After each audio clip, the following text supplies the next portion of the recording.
இயேசு கிறிஸ்துவில் அன்புமிக்க சகோதர சகோதரிகளே, இன்றைக்கு திருநெற்று புதன் தவக்காலத்தை இன்றிலிருந்து ஆரம்பிக்கின்றோம்.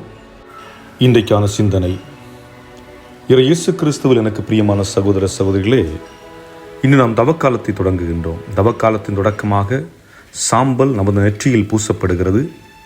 இதன் பொருள் என்ன? நமது திருத்தந்தை பிரான்சிஸ் கூறுகிறார், நான் என்னை பற்றிய உண்மையை அறிந்து கொள்ளவும், அதை போன்று நாம் கடவுளிடமும் நம்மை சார்ந்த நமது சகோதர சகோதரியிடம் திரும்பிச் செல்லவும் இந்த சாம்பல் புதன் நமக்கு நினைவுபடுத்துகின்றது. முதலில் எனது வாழ்வின் உண்மைத்தன்மை என்ன என்பதை பற்றி நாம் சிந்தித்து பார்க்க வேண்டும். எனக்கு கடவுள் ஒருவரே. அவர் தன் கரத்தினால் என்னை படைத்தார். தொடக்க நூல் 2ஆம் அதிகாரம் 7 பார்க்கின்றோம். அப்பொழுது ஆண்டவராகிய கடவுள் நிலத்தின் மண்ணால் மனிதனை உருவாக்கி, அவன் நாசிகளில் மூச்சு காற்றை ஊத மனிதன் உயிர் உள்ளவன் ஆனான். அப்படியென்றால் இறைவன் இல்லை என்றால் நான் ஒன்றுமில்லை, நான் வெறும் மண். ஆனால் அந்த மண்ணிற்கு உருவம் கொடுத்து அதற்கு அவர் மூச்சு காற்றை கொடுத்திருக்கிறார். காரணம், நமக்கு அவர் வேண்டும். ஆகவே தாழ்ச்சியோடு நாம் நமது நெற்றியை காட்டுவோம். காரணம், நாம் அவருடையவர்கள். நாம் நமது அன்றாட வாழ்வில் நம்மை நமது வாழ்வின் மையமாக பார்க்கின்றோம். எனக்கு தேவையான பொருட்கள் என்னிடம் உண்டு, ஆகவே என்னால் எதையும் செய்துவிட முடியும் என்ற ஒரு அசட்டு நம்பிக்கை, நான் உயர்ந்தவன் என்று ஒரு சிந்தனை ஏற்படுகிறது. ஆனால் இந்த எண்ணம் மடமையே. ஆகவே மக்கள் என்னை எப்படி பார்க்க வேண்டும் என்று எண்ணுவதை விட நான் என் அகத்தை பார்க்க வேண்டும். காரணம், பலவிதமான தடுமாற்றங்கள் அன்றாட எதிர்கொள்கின்றோம். கவனச்சிதறல்கள் ஏற்படுகிறது. இதனால் தேவை எது, தேவையற்றவை எது என்று எண்ணும் எண்ணத்தையே நாம் இழந்து தவிக்கின்றோம். ஆகவே நாம் போட்டிருக்கின்ற முகமூடியை கழற்றுவோம். இயேசுவின் முன்பு பணிந்து நிற்போம். அதன் வழியாக நாம் உணரலாம், அவர் நம்மை படைத்தவர், நாம் அவரால் படைக்கப்பட்டவர்கள்.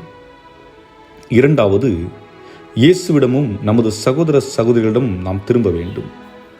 மனிதன் தனியாக வாழ்வது நல்லதன்று என்று ஒரு பெண்ணை படைத்தார் இறைவன். மனிதன் உறவு நிலையில் இருக்கும் வரைதான் அவன் பிறரின் நன்மையை யோசிப்பான். உறவு என்று சொல்வது கணவன் மனைவி உறவு, பெற்றோர் பிள்ளைகள் உறவு, நண்பர்களிடத்தில் உள்ள ஒரு உறவு, அல்லது ஒரு நல்ல கொள்கையை கொண்டவர்களின் உறவு என்று சொல்லிக்கொண்டே போகலாம். எப்போது ஒரு மனிதன் நான் என்ற அகந்தையில் சிக்குகிறானோ, அப்பொழுது அவன் தனிமை என்னும் உலகில் பரிதவிக்க ஆரம்பிக்கின்றான். நான் சொல்வதுதான் சரி என்று எண்ணுகிறான்.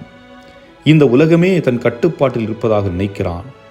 இதே போன்ற சூழலில் நாமும் பல நேரங்களில் சிக்கி இருக்கிறோம். நாம் இதிலிருந்து விடுபட என்ன செய்ய வேண்டும்? வருகின்ற 40 நாட்கள் திருச்சபை சொல்லும் 3 காரியங்களை முன்னெடுப்போம். முதலில் உதவி செய்வது. நமது குடும்பத்திலோ, நமது அன்பியத்திலோ அல்லது நமது பங்கிலோ துன்பத்தில் இருக்கும் யாருக்காவது உதவி செய்யலாம். எடுத்துக்காட்டு, உணவுக்காக, மருந்திற்காக, படிப்பிற்காக, அல்லது தனிமையில் இருப்பவரோடு நேரம் செலவு செய்வது. இதுபோன்று இன்னும் பல முக்கியமான உதவிகளை நாம் செய்யலாம். செய்த பின்பு அதை பற்றி யாரிடமும் நாம் கூறக்கூடாது. அதே போன்று உதவி செய்வது என்று கூறுகின்ற பொழுது நேரம் ஒதுக்குதல் என்று சொல்லுகின்றோம் அல்லவா?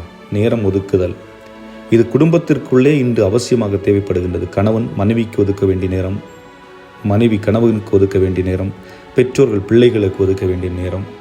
ஏன் வாரத்தில் ஒரு நாள் கூட அந்த பிள்ளைகள் படிப்பு இது போன்ற விஷயங்களை தள்ளி வைத்துவிட்டு பெற்றோர்களோடு சேர்ந்து விளையாடக்கூடிய ஒரு சூழலை நாம் உருவாக்குகின்ற பொழுது அதுவும் இந்த ஒரு எண்ணத்தில் தான் ஒரு உதவி புரிதல். என்றால் பிறர் என்னை ஒருவர் நேசிக்கிறார் என்று உணர்வதற்கு உதவி புரிதல், எனக்கு ஒருவர் இருக்கிறார் என்று எண்ணுவதற்கு உதவி புரிதல்.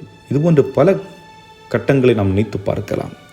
எப்படியாக இருந்தாலும் ஆண்டவர் இயேசு சொல்வது போன்று வலதுகை செய்வது இடதுகை அறியாது இருக்கட்டும். அதை நாம் நினைவில் வைத்துக் கொள்ள வேண்டும். இரண்டாவது, செபம் செய்வது அல்லது மன்றாடுவது. பிறர் பார்க்க வேண்டும் என்று நாம் ஜெபிக்க வேண்டாம். நீங்கள் செய்யும் செயலை வைத்து மற்றவர்கள் உங்களை மதிப்பிட வேண்டாம். தனியாக அறையில் அமர்ந்து தந்தையிடம் பேசுங்கள், செவி கொடுங்கள். புனித அவிலா தெரசால் கூறுவார், ஜெபம் என்பது கடவுளோடு உரையாடுவது. இந்த உரையாடலின் போது புரிந்து கொள்ள வேண்டியது, நான் படைக்கப்பட்டவன், அவர் படைத்தவர். எனக்கு எது நல்லது என்று அவருக்கு தெரியும். அவர் சொல்வதை செய்வதுதான் எனக்கு கொடுக்கப்பட்ட அன்பு மடல் என்று புரிந்து செயல்படுதல் மிகவும் இன்றியமையாதது. 3வது, நோன்பு இருப்பது.